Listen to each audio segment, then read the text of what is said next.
یعنی تاریخی ییلڈ ہے پر ایکڑ. سو یہ کاٹن کی ریوائیول ہے جو فارمر ہمارا مایوس ہو رہا تھا کہ شاید کاٹن اگانا یہاں ممکن نہیں رہا یا مشکل ہو گیا ہے. تو اس سال حکومت پاکستان نے 3 بڑے امپارٹنٹ کام کیے. سیڈ میں سبسڈی دی, وائٹ فلائی کے پروڈکٹ میں سبسڈی دی, پنک بالوم میں سبسڈی دی, اور فرٹیلائزر جو یوز ہونی تھی اس پہ کاٹن پہ اس پہ سبسڈی دی. نارملی لوگ فاسفورس یوز کم کرتے تھے, پوٹاش کا یوز استعمال کم کرتے تھے, ان دونوں پہ گورنمنٹ نے سبسڈی دی. وائٹ فلائی اور پنک بالوم جو ہے کنٹرول نہیں ہوتی تھی, فارمر جو تھک جاتا تھا, ان دونوں پہ سبسڈی دی. پھر سیڈ پہ سبسڈی دی, تو اس سے حوصلہ افزائی ہوئی. پھر گورنمنٹ نے کام بڑا, میرا آپ کے لیے جو ایکسٹینشن سروسز ہیں اس کا federal government as well as آپ کا صوبائی گورنمنٹس, ان دونوں نے مل کے بڑا اچھا کام کیا ہے. اب اس کا جو رزلٹ یہ ہے کہ 1 ملین بیل جب زیادہ ہوتی ہے تو 1 ملین بیل 75 ارب روپے کی بنتی ہے, اور اس میں جو ویلیو ایڈیشن ہے, ویلیو ایڈیشن ایڈ کر کے ٹوٹل اس کی ویلیو بنتی ہے جنہیں اپنا اس کی ٹیکسٹائل بن کے یہ 375 ارب بنتا ہے. تو اس کا مطلب ہے کہ تقریباً 300 ارب روپے کی ویلیو ایڈیشن ہے, جس کا مطلب ہے کہ 4 ملین بیل ہم توقع کر رہے ہیں زیادہ ہوگی, 4.5 ملین بیل, تو یہ 1200 ارب روپیہ جو ہے ہماری اکانومی میں زیادہ ایڈ ہوگا, اور کوئی 350 سے 400 ارب روپیہ جو ہے یہ فارمر کے گھر زیادہ جا رہا ہے. خبر آپ کے نزدیک یہ ہے کہ سب سے امپورٹنٹ خبر یہ ہے کہ جو اس دفعہ کی جو ییلڈ ہے اور جو کراپ ہے وہ حوصلہ, سب سے بڑی چیز ہے کہ وہ انکریجنگ بہت ہے فارمر کے لیے, اور وہ فارمر جو کہ کاٹن کو چھوڑ چکا تھا اس کے لیے ایک بڑی اٹریکشن ہوگی ایک جانب, اور دوسری یہ کہ جو بھی وجوہات رہی ہیں کہ یہ پر ایکڑ ییلڈ ریکارڈ ہوئی ہے, تو کیونکہ یہ اب پاکستان جس زمانے میں 13 ملین بیل کرتا تھا اس سے یہ آدھی ایکریج پہ اتنی ییلڈ ہوئی ہے. تو آئندہ سال اگر یہ ہمارا ایکریج بڑھ جاتا ہے اور ہمارا فارم ایریا بڑھ جاتا ہے تو پھر ہم ایک بہت عمدہ مستقبل کی جانب جا سکتے ہیں. اس کے لیے یہ ایک کم از کم ایک اچھا گراؤنڈ بن گیا ہے. جی ڈیفینیٹلی سے ریوائیول آپ بالکل کہہ سکتے ہیں, بالکل آپ بڑے اعتماد سے کہہ سکتے ہیں کاٹن کی ریوائیول ہوئی ہے. اور دوسرا ٹیکسٹائل کی ریوائیول ہوئی ہے. اس سال ٹیکسٹائل مشینری کی $4.5 ارب کی امپورٹ ہوئی ہے. $4.5 ارب جب امپورٹ ہوتی ہے تو اس کا مطلب اگر وہ ٹائملی پورا سال چلے تو اس سے ڈبل جو ہے ایکسپورٹ بڑھ جاتی ہے. ہم توقع کر رہے ہیں کہ اس سال چونکہ کچھ مطلب آ گئی ہے مشینری, کچھ آگے آئے گی, کوئی دسمبر تک آئے گی, تو جب آئے گی تو ہم سمجھتے ہیں کہ 5 سے 6 ارب ڈالر جو ایکسپورٹ بڑھ جائے گی. اور اس کے لیے 1 ملین جو بیل ہے اس کا $2 ارب کی آپ کہہ لیں کہ ایکسپورٹیبل بنتا ہے اسے. تو وہ دونوں چیزیں جو ہے کوئنسائڈ ہو گئی کہ 4 ملین بیل بھی بڑھ گئی ہماری, اور ہمارے ہاں ٹیکسٹائل مشینری بڑھ گئی. سو جو پچھلے سال ہماری کو $16 ارب کے لگ بھگ ایکسپورٹ ہوئی تھی ٹیکسٹائل کی, وہ ڈیفینیٹلی اس سال 20 کو کراس ہوتے ہیں جا رہی ہے. جی چیمہ صاحب یہ فرمائیے گا کہ یہ ہو گئی کپاس کی بات, ذرا بتائیے نا, ہم تو بدقسمت ملک ہیں جو کہ ایکسپورٹ کرنے کے بجائے ہم گندم امپورٹ کر رہے ہیں. ذرا ہمیں گندم کی صورتحال بتائیے, پھر ہمیں یہ بتائیے کہ ہمارے گنے کی کیا صورتحال ہے, کیونکہ ہم چینی بھی امپورٹ کرنے لگے ہیں, چاول کی کیا صورتحال ہے, ان فصلوں کا کیا کیفیت ہے. اچھا کامران صاحب اس میں تھوڑا سا صبر سے سننا ذرا. اس میں خریف میں 4 یعنی سمر سیزن میں 4 فصلیں ہوتی ہیں. ایک کاٹن ہوتی ہے, رائس ہے, میز ہے اور شوگر کین ہے. یہ 4 فصلیں. کاٹن کا رزلٹ آپ کے سامنے آ گیا کہ پچھلے سال سے کم از کم 60% زیادہ ہوگی. 18% یہ ہماری رائس زیادہ ہونے جا رہی ہے, 18 سے 20%, اور 18 سے 20% ہی ہماری میز زیادہ ہونے جا رہی ہے. اور ہماری جو شوگر کین ہے, شوگر کین تاریخی طور پر یہاں پیدا ہوئی 83 ملین ٹن, لیکن پچھلے سال 81 ملین ٹن تھی. اس سال ہم توقع کر رہے ہیں کہ 102 یا 103 ملین ٹن ہوگی. یہ 25% زیادہ ییلڈ ایک سال پروڈکشن ہونے جا رہی ہے. یہ 4 کرافٹ میں چاروں میں اتنی فینامینل گروتھ پاکستان کی ہسٹری میں کبھی نہیں ہوئی. یہ جو آپ کہہ لیں کہ شوکت عزیز صاحب, شوکت ترین صاحب لے کے بیٹھے ہوئے ہیں کہ 5% GDP گرو کرے گا, اس سے زیادہ کر جائے گا, کیونکہ یہ جو آپ فگر کو آپ کہہ لیں کہ ڈسٹرب کرنے جا رہی ہے آپ کی جو زراعت ہے. زراعت میں بڑی فینامینل گروتھ پہلی 4 کراپس میں آ رہی ہے. اگلی بات آئی تھی ویٹ میں پچھلے سال ہم نے امپروو کیا ہے. آپ کہہ لیں کہ 27.5 ملین ٹن پیدا ہوئی, 28.2 ملین ٹن ٹوٹل تھی. 115 ملین KG کے حساب سے ہمارے پاس یہ کافی ہے. ہم جو امپورٹ کر رہے ہیں یہ اسٹریٹجک ریزرو کے لیے کر رہے ہیں. اگلے سال کا جو ٹارگٹ ہمارا ہے 30 ملین ٹن کا ہے. 30 ملین ٹن کے بارے میں ہمیں کوئی ڈاؤٹ نہیں ہے کہ ہم کر لیں گے انشاءاللہ. لہٰذا بیسیکلی اس وقت جو آپ کی اگلے سال جو شوگر پیدا ہونے جا رہی ہے یہ پیدا ہوگی تقریباً 9 ملین ٹن سے زیادہ. ہماری لوکل ریکوائرمنٹ ہے کہ 6.4 ملین ٹن. لہٰذا کو 1.25 سال کے لیے, 1 سال 4 یا 5 مہینے کے لیے گندم اگلے سال کی شوگر پیدا ہونے جا رہی ہے, اور گندم بھی اگلے سال ضرور ضرورت سے زیادہ پیدا ہونے جا رہی ہیں۔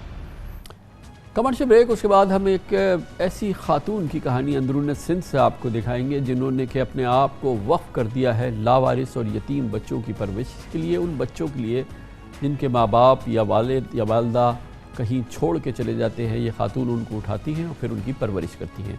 چھوٹے سے وقفے کے بعد پاکستان میں خاص طور پر کراچی میں کئی بلکہ درجنوں فلاحی ادارے قابل تحسین اور زبردست خدمات سر انجام دے رہے ہیں، لیکن آج ہم آپ کو ایک ایسی باہمت خاتون کی کہانی سناتے ہیں جس نے غربت و تنگدستی کے باوجود کئی لاوارث اور یتیم بچوں کو پالنے کا بیڑا اٹھا رکھا ہے۔ یہ کہانی ہے سندھ کے چھوٹے سے شہر ٹنڈو محمد خان کے پسماندہ محلے کی۔ یہاں پر ایک مکان میں کرائے کے مکان میں رہائش پذیر خاتون رضیہ سہتو کی یہ کہانی ہے، جو آج کل کے زمانے میں ایک غریب آدمی کے لیے اپنے بچوں کو جب پالنا مشکل ہوتا ہے، وہاں 30 سالہ رضیہ خاتون سلائی مشین چلا کر محنت مزدوری کر کے 20 یتیم اور لاوارث بچے پال رہی ہیں۔ ایثار و قربانی کی یہ کہانی ٹنڈو محمد خان سے دکھا رہے ہمارے نمائندے خصوصی اختیار کھوکر۔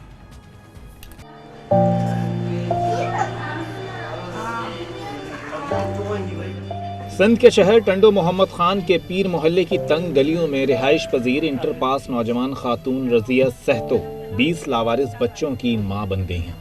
انسانی خدمت کے اس سفر کا آغاز 20 برس پہلے رضیہ کی والدہ زلیخا خاتون نے شروع کیا تھا، جسے اب رضیہ آگے بڑھا رہی ہیں۔ میری امی زلیخا سہتو اس کا نام تھا۔ یہ کام امی نے کیا تھا شروعات میں اس نے سے، اور ایک بچی باہر سے اٹھا کے آئی، ایک دن کی تھی، کوئی اس کو امی اگر نہیں دیکھتے وہ کتے کھا لیتے، پیدائش کوئی پیدا کر کے وہ کچرے کے ڈھیر میں چھوڑ گئے، تو میری امی اس کو لے کے آئی۔ میرا باپ میرا بھائی اس کام بہت خوش ہیں، بھائی ایک لاواس بچی ہمیں ملی ہے، بہت سب سے خوشی سے یہ کیا۔ اور دوسرا بچہ بھی میں ایسے میری امی کو ملا، تو میری امی نے سب کو بولا بھائی اگر ایسے کام نہ کرو، اگر کر رہے ہو تو گناہ ہے، تو ایسے بچے مارو نہیں، میں جھولا لگاتی ہوں، میرے پاس یہ بچے دے دو، ہم وہ بات چھپا کے رکھیں گے، کسی کو کچھ نہیں بتا کے ہم اس بچوں کی جان بچائیں، اس کی خدمت کریں گے۔ تو ویسے میری امی نے اعلان کر دیا تھا، ایسے ہمارے پاس بہت سے بچے کوئی دروازے پہ چھوڑ گئے، اور جھولے میں میری امی نے جھولا لگایا تو جھولے میں کوئی بچے چھوڑ گئے۔ جو میرے پاس بچے آپ دیکھیں گے بہت سے آپ اس میں ملیں گے۔ 4 بچے ایسے ہیں جس کی ماں فوت ہو گئی، وہ اصل بدین کے ہے، شیخ ہے، چھوٹی چھوٹی عمر میں 4 سال میں ہمارے پاس بچے ہوں۔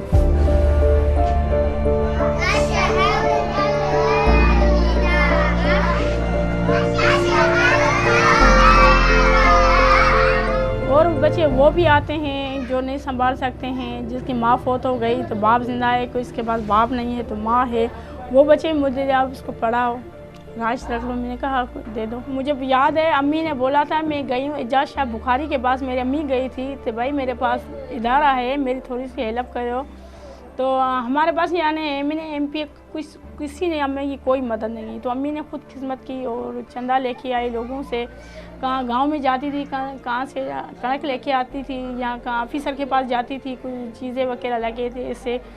تو امی جب سے بیمار ہو گئی تو یہ ذمہ داری مجھ پہ آئی۔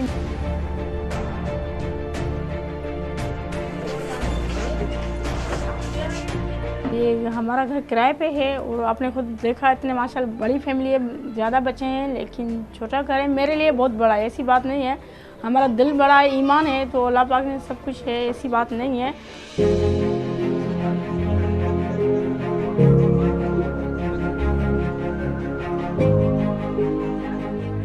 گھر کا تو خرچہ، لائٹ، گیس، ندا کی دوائیں، بچوں کا خرچہ سارا 30-40 ہزار روپے منتھ آرام سے آ جاتے ہیں، لیکن ہم اپنی کوشش خود کرتے ہیں، سلائی مشین بھائی رکشہ چلاتے ہیں، اگر جب تک رکھے نہیں چلے تو نکل جاتے ہیں کہیں دور مزدوری لینے جانے حیدرآباد، 500-600 تاریخ، ایسے گھر کا سلسلہ چلتا رہتا ہے۔ رضیہ نے شادی نہ کرنے اور اپنی جوانی ان لاوارث بچوں کا مستقبل سنوارنے کے لیے وقف کر دی ہے۔ رضیہ کی نسبت اس لیے ٹوٹ گئی کیونکہ سسرال نے اپاہج اور لاوارث بچوں کی ذمہ داری سے دستبردار ہونے کی شرط رکھی تھی۔